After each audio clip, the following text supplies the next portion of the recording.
Okay, good morning, Mr. Ashleman, good morning, Scientific Committee and other guests. We are here today to present our project for the FIM, the International Federation of Road Cycling. So before we start, let me just introduce our team. We have Jeff with a Bachelor of Commerce, Vishnu with a Bachelor of Technology, and myself, Liz, with a Bachelor of Education. So, to start with, if we just quickly look at the objective of our project, very simply, and in one simple sentence, it was to write a business plan for the FIM Academy. The FIM Academy is basically being set up as an educational tool used currently within the Federation, but the plan is to make it a lot bigger.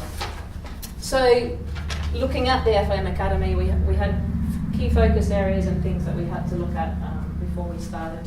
Things like the mission and the vision of the Academy, education, technology, and also finances.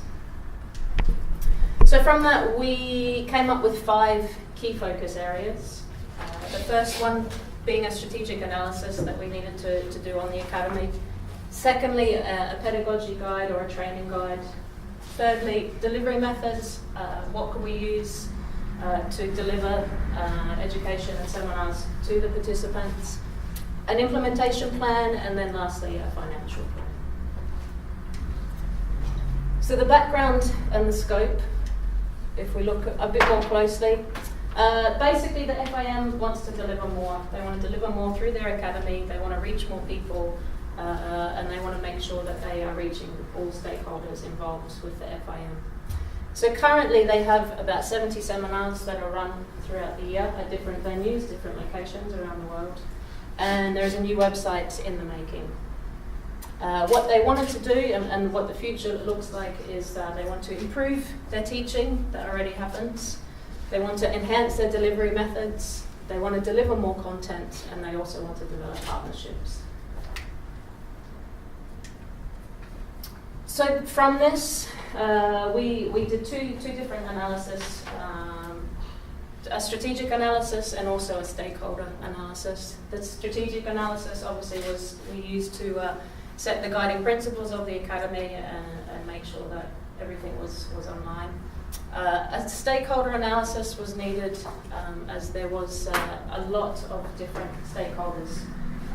We narrowed it down to 17 different stakeholders within the Federation and within that community.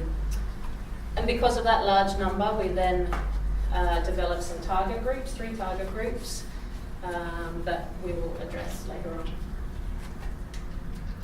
The second thing was the educational pedagogy. This was something that we actually provided as an addition to our report. Basically, we set it up as a guide to help those people who are teaching, who are involved with content delivery and development. And it basically just kind of looks at the educational needs, the current trends of education at the moment, models of development, curriculum overviews, and then also some professional development options. But this was an additional thing. Thirdly, we looked at the many options of delivery methods. Obviously nowadays, there's a lot of different ways you can deliver information, whether it's through the in person, whether it's totally outsourcing to someone else, or whether it's a digital online tool. So all of those options were researched and looked into, and we'll present those findings shortly. A implementation plan was then needed to be developed. It was basically a step-by-step pathway to the expansion of the FIM Academy. 3 phases were selected, correlated with the 3 target groups that I mentioned before. And these 3 phases were over a 6-year period. And lastly, obviously, a financial plan was needed. Currently, the FIM is funded by the FIM only. So we have developed a profit and loss statement for the 6-year period. And from that, also, one of the main analysis findings was that funding still needs to continue coming from the FIM. However, partnerships and other resources can be looked into in the future. So to look at things a bit more closely, I'll pass it over to Vishnu. Thank you, Liz. So now looking onto the research methodology, we basically collected data from two main sources. One is from FIM and one is from the general partner. From FIM, we got the access to the internal documents like yearbook, the financial status, etc. And we even conducted 11 interviews with the staff of FIM, including the president of FIM. From there, we could understand what are the problems currently faced by FIM, what they actually do out of FIM Academy. Then we even conducted 2 interviews, one with the project manager who was coordinating the online program in ISTS, and one with a student who was doing his research in online platforms in EPFL. We had 4 live demonstrations with the vendors who offer these learning management systems in the market. And we even refer to market reports and research reports for our research purposes. And what we found out of this research is, from FIM, we could understand that they wanted to improve the way in which the seminar trainers actually deliver the content. Actually, a train-the-trainer program was of high demand there. Then the digital academy, which complements the current seminar, was also in high demand. And they also wanted to provide a high level of professional development to FIM administration. And with the interviews with other sources, we found out that there are various delivery methods in the market. There are various ways to deliver the teaching methods, to deliver the content. Then we found out what other federations like IOC is doing in this field. And also we found out what is the difference between in-house and outsourced program, and we could suggest one method for the FIM. Strategic analysis. Here we actually did a 3-step revision process. We first identified what are the issues faced by FIM. For that we had to conduct the interviews with FIM staff. From there we could identify how FIM Academy could be used as a strategic tool to address these challenges. From that we could establish a clear purpose statement why an FIM Academy should be there, and we could clarify a clear vision and mission statement could be established. So as I said, we came up with a clear vision statement which was to educate every FIM stakeholder around the world to help motorcycling achieve its utmost potential. We developed a purpose statement, which is the FIM Academy is a strategic tool used to help address significant issues and challenges facing the FIM and its industry by educating members of the community. We also could come up with a clear mission statement, which is the FIM Academy will enhance our ability to deliver motorcycling in a professional manner by providing the relevant knowledge and skills to help each individual involved in FIM activities reach their full potential. As Liz told, we also developed a pedagogy guide. This is actually an additional document. It's a document which can be used by the teachers and content developers which can be used to develop a proper content. It gives you an idea of various learning styles, the curriculum development, various teaching methods that are there, how to evaluate them. This basically helps you to develop a proper content which is very successful and can be evaluated. Then we went and searched various delivery channels that can be adopted to deliver the content. One is basically an outsourced program, which is you give the program the entirely to a third party and they do it, you don't have to worry about anything. But this can be adopted if FIM does not have competency in-house, and also if there is enough money to give it to a third party, because it can be costly sometimes. Then an in-person program where actual lecturer is delivering the content.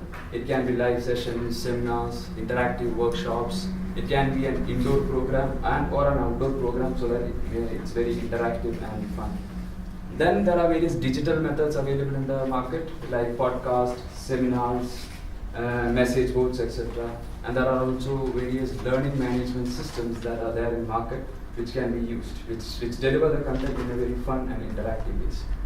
Going deep into the learning management systems, we basically did a research on 6 learning management systems that are available in the market, which is Curator, Blackboard, Digital Chalk, Moodle, Mind On Site, eFriend. So we had live demonstrations with all these vendors, we had a discussion with them, so we understood how these systems work, what are the advantages and disadvantages of them, and we even got a price quoting from most of these people so that we understand how much it costs. But basically, out of all these, we understood that most of them has got the basic features which can be used for FIM Academy. Some of them has got some additional features. Some of them has got some other thing. So it's very difficult to narrow down to one system at this point of time. But one of these systems can be used, and with further discussion with FIM and the project manager who want to implement this program, we can narrow down to one single program. And to explain you about the implementation plan and the financial statement, I hand it over to Jeff. Thank you, Vishnu. So now that we've taken a look at all the components of our plan, let's see how we're going to go and put this into action. First of all, as Liz said earlier, we have followed the client's initial plan of a 3-phase implementation and matched that with 3 target groups for the stakeholders.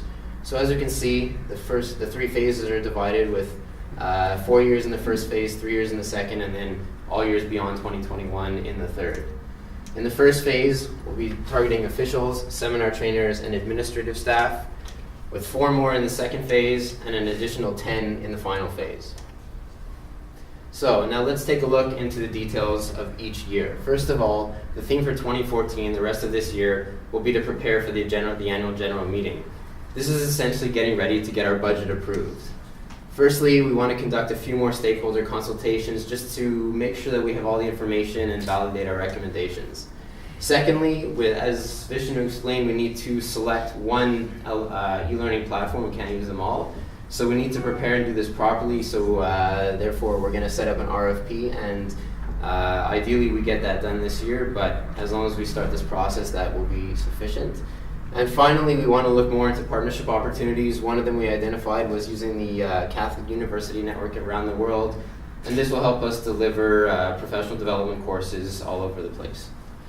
So moving into 2015, the first thing you need to know is that we're going to continue all of the existing seminars in their current format, with about 70 as we saw before. So to begin the implementation, we're going to start by hiring a project manager function. This person will be responsible for assuring that the plan goes according to how we set it out and doesn't end up on somebody's desk collecting dust. And in agreement with the client, we've established that initially this will be a 50% position. Secondly, we need to complete the RFP process quite early in the year and get the system built and ready for testing. In addition, people will need to be trained on the system, which for the LMS itself will be handled by the supplier. But in terms of their actual content development skills, we want to enhance those. And so we've identified a company that will do this type of training. And initially in a test phase, we're going to send the project manager and 2 others of the staff to go test out the courses and then evaluate them before we would potentially send everybody else. And again, for the seminar trainers, the similar thing, send the project manager and 2 seminar trainers to test out how they're going to develop their teaching skills much more extensively. Finally, we want to complete more in-depth partnership research and identify any synergies. In addition, while it was not really within the scope of our project, we believe that there is the potential for some sponsorship revenue in the future for certain stakeholder groups, and so that research will need to be kicked off in greater depth. So now let's move into the next year. 2016 will be a very exciting year. Why? Well, we're going to be launching our digital academy. The platform will be ready. Everybody will be trained on how to use the system, and so we're going to launch it and make it available to the 3 stakeholders of phase 1. We're going to train 13 more content developers. These are the commission coordinators. There are approximately 15 of them. So we're going to complete this step and make sure everybody who's designing digital courses has a high level of expertise in this task. Similarly, 10 more seminar trainers will be trained. This is a slightly more expensive selection of courses, and there are more people. So we're going to divide it up over the first 3 years and choose 10 more for the second year. And then finally, if we can identify some high quality partnerships, we'd like to start integrating them at this time. So looking at the last year of phase 1 and then beyond, for 2017, we're going to finish training all the seminar trainers with 28 more. The project manager function will go to full-time due to the increasing operational capacity and larger number of activities that we're going to have overall for the academy. We're going to collect feedback and refine any programs in the digital academy. And finally, we're going to prepare a detailed business plan for phase 2. This will allow us to effectively target 4 more stakeholders, and then again, similarly, prepare the business plan for phase 3, which will allow us to effectively target our final 10 stakeholders from 2021 and beyond. So this is all great, it looks good, but how much is this going to cost? Well, let's take a look. The first thing you need to know is how much we're spending at the moment. Right now, this is represented by the blue bars. So in 2013, it was just a bit over 200,000 Swiss francs. And as you can see, this increases slightly with essentially an escalation for inflation. Therefore, that leaves the orange area, which is the marginal increase in cost. And let's zoom in on that now and see how this all breaks down. So, the biggest cost, as you can see, and as I said before, is our investment in training at these outsourced courses. This is essentially sending members of the staff, in our case, to a company in London, where they'll receive training in educational techniques, learning methodologies, in the case of the seminar trainers, as well as how to design digital content for a digital platform in the case of the in the case of the content developers.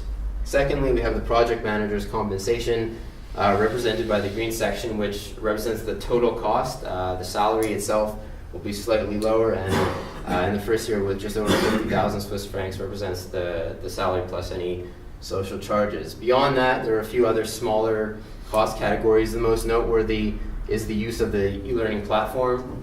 As we said, we're most likely going to go with an outsourced option to allow us to use a high quality product without having to overtax the IT department internally.